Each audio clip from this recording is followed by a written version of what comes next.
साथियों, आप सभी को मेरा जय श्री राम। आज शुरू करने जा रहे हैं दोस्त प्रश्नावली 3.1 चतुर्भुजों को समझना। अब इसके अंदर किस तरीके से सवाल करने हैं दोस्त, बहुत ही अच्छी प्रश्नावली है 3.1। इसमें ध्यान से देखना। जैसे कि हमारा ये पहला वाला प्रश्न है, इसमें कुछ आकृतियां दी हुई है दोस्त, इनको देखकर और ये नीचे कुछ प्रश्न पूछे गए हैं, इनके उत्तर देने हैं दोस्त। तो अब हमारे पास में सबसे पहले आता है इसी पहले वाले प्रश्न में साधारण वक्र। तो दोस्त साधारण वक्र होता क्या है?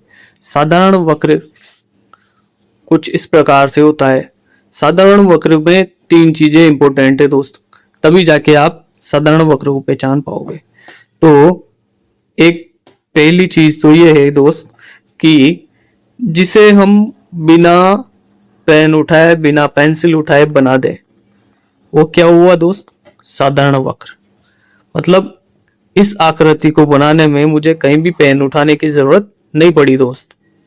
जैसे कि ये वाली देख लो, ये बना दिया मैंने।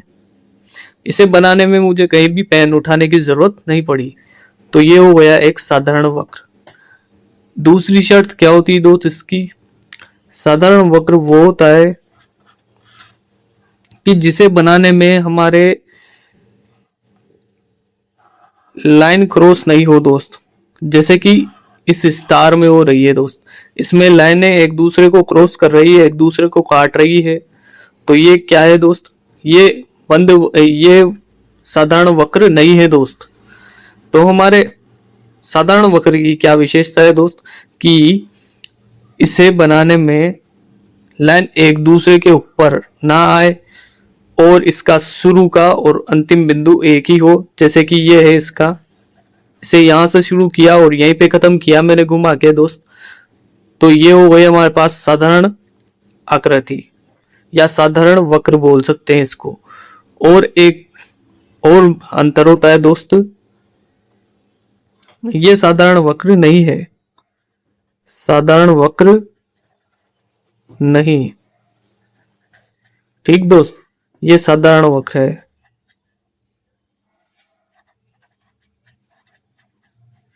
ठीक दोस्त, इस तरीके से ये साधारण वक्र है और ये साधारण वक्र का उदाहरण नहीं होगा दोस्त, है ना। अब हम एक चीज और देखते हैं इनमें। पहली चीज क्या बताई थी दोस्त मैंने कि आपको जब आप बनाओ कोई आकृति तो उसमें पेन नहीं उठना चाहिए। तो इसे बनाने में मैंने पेन भी नहीं उठाया। और दूसरी बात, इसका शुरुआत और अंतिम बिंदु एक ही है ना। तो ये कौन सा वक्र हुआ? साधारण वक्र। और उसमें सिर्फ एक ही आकृति आनी चाहिए दोस्त, ऐसा नहीं कि 10 आकृतियां हो जाए उसके अंदर। कहने का मतलब, अभी इसको स्टार को देखते हैं अगर हम, तो इसमें एक तो ये रही, एक ये रही, एक ये रही, एक ये रही, ये रही, ये रही। इसमें अलग अलग आकृतियां हैं दोस्त। इस एक आकृति में अलग अलग अन्य आकृतियां भी है दोस्त। तो इस तरीके से भी नहीं होना चाहिए। तो हम इस प्रश्न को हल करना शुरू करते हैं दोस्त। साधारण वक्र हमसे पूछा है दोस्त इसमें। तो साधारण वक्र कौन कौन से हुए इन ऊपर वाली आकृतियों में? जैसे ये इस तरीके की आकृति है दोस्त, इसे हम बिना पेन उठाए बना सकते हैं। तो ये क्या हो गया? साधारण वक्र। इस चतुर्भुज को भी हम बिना पेन उठाए बना सकते हैं, लेकिन इसे देखें तो इससे पेन उठाना पड़ेगा बनाने के लिए। यहाँ पे देखिए दोस्त, इस गोले को बनाने के लिए जैसे मैंने एक तो बना लिया, अब ये जो दूसरा वाला हिस्सा है इसे बनाने के लिए पेन उठाना ही पड़ेगा किसी भी हालत में। दूसरा पेन उठाना पड़ा बनाने के लिए। तो दोस्त ये सरल वक्र नहीं है, साधारण वक्र नहीं है ये दोस्त। ठीक, अब इसकी बात कर लेते हैं। इसको तो मैंने उदाहरण में ही समझा दिया दोस्त आपको, ये वाला। ठीक, ये साधारण वक्र नहीं है। अगला ये वाला देखिए दोस्त, इसे भी बना सकते हैं हम। ध्यान से देखना दोस्त, जैसे मैंने यहां से स्टार्ट किया और ऐसे करके और ऐसे करके इसको यहां मिला दिया, तो ये वाली आकृति बन गई दोस्त। तो ये भी कैसा है? साधारण वक्र है। उसके बाद में इस वाले को देखिए, कैप्सूल वाले को। इस कैप्सूल में अगर मैं बनाऊं इसे बिना उठाए, तो इस तरीके से मैं इसे बना सकता हूं दोस्त। तो ये भी साधारण वक्र है। आगे देखिए दोस्त, इस वाले को, इसको भी बिना पेन उठाए बनाया जा सकता है। जैसे कि देखिए,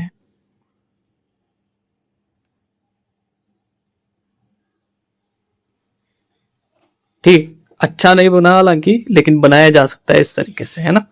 अब ये अंतिम वाला है, ये नहीं बनाया जा सकता दोस्त बिना पेन उठाए। तो हमारा निष्कर्ष क्या निकला, हमारा उत्तर क्या निकला इससे, कि आकृति 1, आकृति 2 दोस्त, है ना, आकृति 5, आकृति 5, 6, ये 6 वाली 6, आकृति 6, आकृति 7।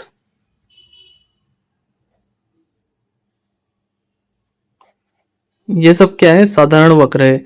इन इन रोमन नंबर को दोस्त आप इस तरीके से भी लिख सकते हो, कोई दिक्कत नहीं है। आपके उत्तर लिखना है तो 1, 2, 5, 6, 7, ये क्या है दोस्त, ये साधारण वक्र है ना। अब अगले पर बढ़ते हैं।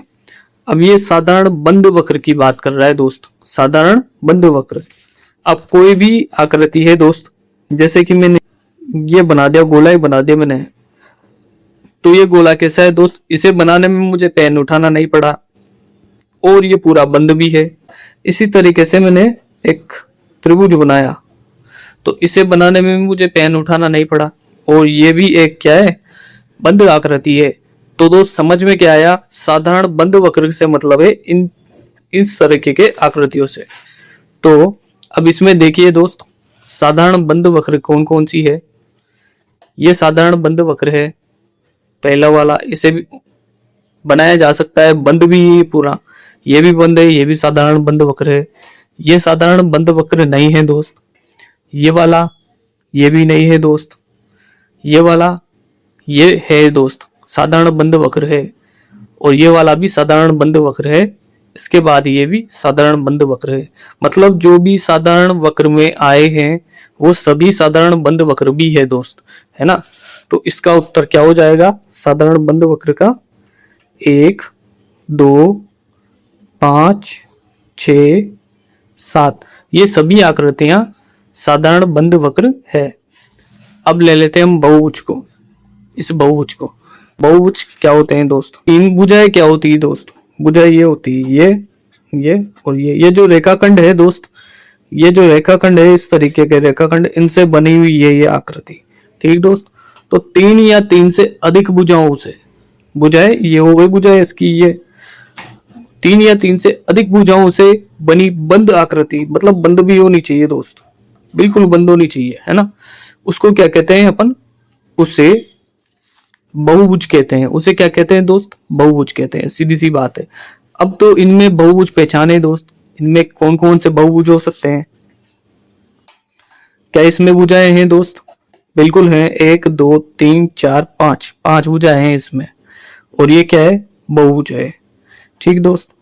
ऐसे ही इसमें देखिए, इसमें भुजाएं हैं क्या, इसमें है 1, 2, 3, 4, 4 भुजाएं हैं इसमें। क्या इसमें भुजाएं हैं दोस्त, नहीं दोस्त, इसमें कोई भुजाएं नहीं है, तो ये हमारा बहुभुज नहीं हुआ। इसमें भुजाएं हैं तो सही, लेकिन इसमें लाइनें एक दूसरे को काट रही है, तो ये हमारा बहुभुज नहीं हुआ दोस्त। मतलब एक सिंगल आकृति होनी चाहिए उसमें, इसमें कई सारी आकृतियां हैं दोस्त, है ना। इसको देखें दोस्त, इसमें यहाँ पर कर्व आ रहा है, मतलब यहाँ पर वक्र आ रहा है इस तरीके से, तो ये क्या है, ये बहुभुज नहीं होगा, क्योंकि बहुभुज में वक्र भी नहीं होता दोस्त। ऐसे ही ये वक्र वाली आकृति है, वक्र आकृतियां बहुभुज नहीं हो सकती दोस्त, ठीक है। उसमें केवल ये इस तरीके से लाइनें होनी चाहिए केवल, उसमें ऐसा वक्र नहीं होना चाहिए इस तरीके का, समझ गए। आगे देखिए दोस्त, ये वाली आकृति, ये भी बहुभुज नहीं है दोस्त, क्योंकि इसमें भी वक्र आ रहा है, इसमें तो वक्र है इसे, तो ये हमारी बहुभुज नहीं हो सकती। तो हमारे बहुभुज कौन कौन से निकले, 1, 2, तो यहां पर लिख देंगे पहला और दूसरा, पहला और दूसरा, ये दोनों क्या है दोस्त, हमारे बहुभुज हैं। अब आगे देखिए, उत्तल बहुभुज, अब ये उत्तल बहुभुज और अवतल बहुभुज क्या होते हैं दोस्त, इनको समझ लीजिए। कोई भी बहुभुज है अगर हमारे पास में जिसमें इस तरीके से आकृति बन रही हो, मतलब अंदर की तरफ ये एक कोण अंदर की तरफ दसा हुआ हो, यानी कि इसका अंदर वाला कोण 180 डिग्री से ज्यादा हो। समझ में आ रहा है ये बात दोस्त, मतलब अंदर वाला कोण 180 डिग्री से ज्यादा होना चाहिए। ऐसा बहुभुज क्या होता है दोस्त, अवतल बहुभुज होता है, अवतल। और दूसरी बात, आप इनको देखते ही भी पहचान सकते हो। कैसे पहचान सकते हो दोस्त, क्योंकि इसका एक सिरा अंदर की तरफ घुसा हुआ है। समझ रहे हो, आप कभी किसी कार्टन को लेना दोस्त, और उस कार्टन को ऊपर ढक्कन होता है, उस ढक्कन को इस तरीके से लगाना और अंदर की तरफ धसा देना, तो आपको बिल्कुल इसी तरीके की आकृति दिखेगी। समझ में आ गई बात, तो मतलब अंदर धसी हुई आकृति दिखेगी तो वो क्या होगा, अवतल बहुभुज।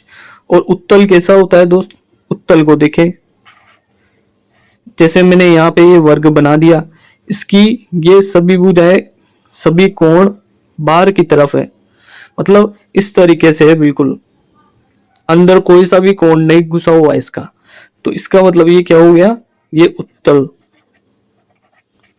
अच्छा, इसको है ना इस तरीके से भी पूछ सकते हो, आकृति बनाकर एग्जाम में इस तरीके से, जैसे इसकी ये आकृति बना के दे दी उन्होंने, ये तो इस तरीके का है, अब वहां पे इस तरीके से आकृति बना के दे दी आपको, तो अब इसे किस में गिनोगे दोस्त, उत्तल में या अवतल में, तो दोस्त ये भी उत्तल ही होगा,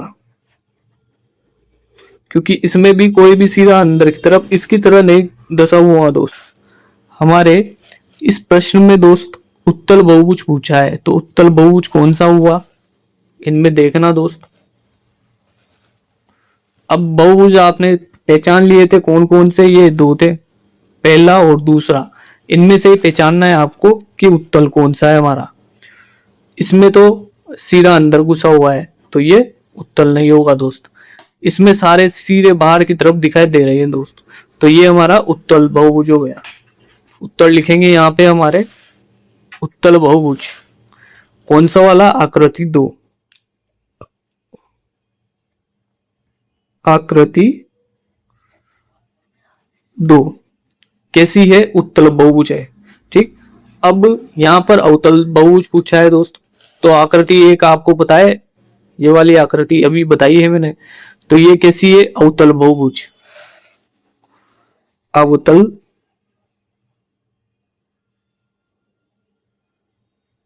बहुभुज।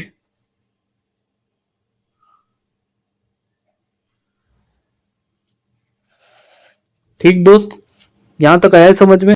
अब यहां पर आपका अगला प्रश्न आया है, समबाहुभुज क्या है। समबाहुभुज क्या है, ऐसा बहुभुज जिसकी भुजाएं और कोण दोनों समान हो, समबाहुभुज कहलाता है। मतलब दो चीजें पूरी होनी चाहिए इसमें, समबाहुभुज में, उसकी भुजाएं और कोण, सभी भुजाएं और सभी कोण समान होने चाहिए। समझ में आई बात, सभी भुजाएं और सभी कोण बिल्कुल समान होने चाहिए, तब जाके वो क्या होगा, समबाहुभुज। अच्छा, इसे ध्यान से देखिए दोस्त, ये क्या है दोस्त, पंचभुज। अगर मैं कह दूं कि ये भुजा, ये भुजा, ये भुजा, ये भुजा, ये भुजा, मैंने इस तरीके से निशान लगा दिए इसमें, तो इसका मतलब क्या हुआ दोस्त, कि ये सम। अब मुझे इसकी भुजाएं कितनी है दोस्त, 1 2 3 4 5, 5 भुजाएं हैं दोस्त, तो ये सम पंच भुज इस तरीके से बन गया दोस्त। क्योंकि इसकी सारी भुजाएं बराबर है तो इसके सारे कोण भी बराबर होंगे, ये वाले कोण भी बराबर है दोस्त। और जिसकी भुजाएं और कोण दोनों चीजें बराबर होती है, वो क्या होते हैं दोस्त, सम बहुभुज होते हैं दोस्त। आगे है इतना समझ में। अब इसने इसी का ही एक और प्रश्न पूछा है यहाँ पर, ये देखिए, एक सम बहुभुज का नाम बताइए जिसमें 3 भुजाएं हों अब तीन भुजाएं किसमें होती है दोस्त, ध्यान से देखिएगा। यहाँ पर तीन भुजाएं किसमें होती है, तीन भुजाएं आपको पता है, तीन भुजाओं से घिरी बंद आकृति को क्या कहते हैं दोस्त, त्रिभुज कहते हैं। ठीक, ये त्रिभुज हो गया हमारे पास। अब इस त्रिभुज का पूछा है तीन भुजाएं हो, तो तीनों भुजाएं अगर बराबर होती किसी त्रिभुज की, किसी त्रिभुज की तीनों भुजाएं बराबर हो अगर, तो वो कौन सा होता है दोस्त, सम बाहु, बाहु समान बाहों वाला, ठीक, त्रिभुज कौन सा होता है दोस्त, समबाहु त्रिभुज। इसे यहां लिख देते हैं समबाहु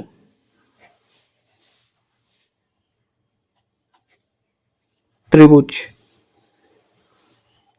अब अगला कौन सा है, ये चार भुजाएं हो, जिसमें चार भुजाएं हो ऐसा समबाहुभुज। तो चार भुजाएं किसमें होती है दोस्त, चार भुजाएं होती है एक वर्ग में, वर्ग में भी होती है, और एक ये आयत हुआ, इस आयत में भी चार भुजाएं हैं, लेकिन बराबर किसमें होती है, सभी भुजाएं और सभी कोण किसमें बराबर होते हैं दोस्त, इसमें भी बराबर होते हैं दोस्त। कोण देखना दोस्त, कोण से मैं समझाता हूं एक बार, इसमें भी 90 डिग्री के कोण होते हैं सभी, ठीक है, किसमें, आयत में। और चतुर्भुज में भी, मतलब वर्ग में भी चारों कोण 90 डिग्री के हो गए, ठीक दोस्त।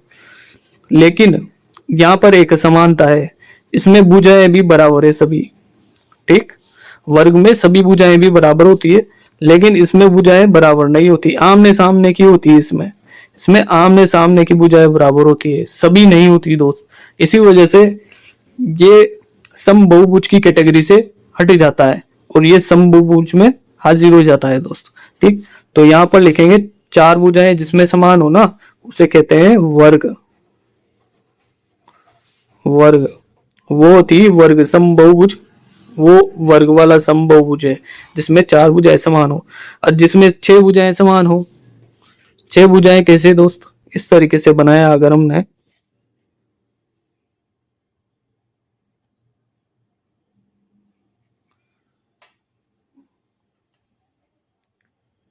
इस तरीके से बनाया हमने, ये देखो दोस्त, षटकोण वाला पढ़ा था ना बचपन में, वही है ये। तो ये इसको तो हटा दो अंदर के, इनको तो ये इस तरीके से दिखता है,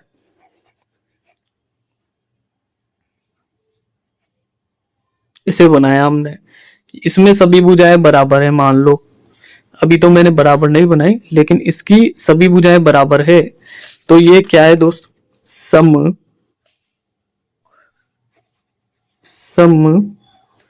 षडभुज, सम षडभुज, ठीक दोस्त। यह हमारी प्रश्नावली यहाँ पर पूरी हुई। इन सभी वीडियोस को मैंने दोस्त प्लेलिस्ट में डाल रखा है, और प्लेलिस्ट का लिंक मैं डिस्क्रिप्शन में डाल दूंगा दोस्त, वहां से जाकर आप इससे पहले वाली भी जो प्रश्नावली आपने नहीं देखी या आपको जाननी है, तो आप उनको प्लेलिस्ट में जाकर देख सकते हैं। आज की वीडियो में इतना ही। हंसते रहिए, मुस्कुराते रहिए। Tata, bye bye.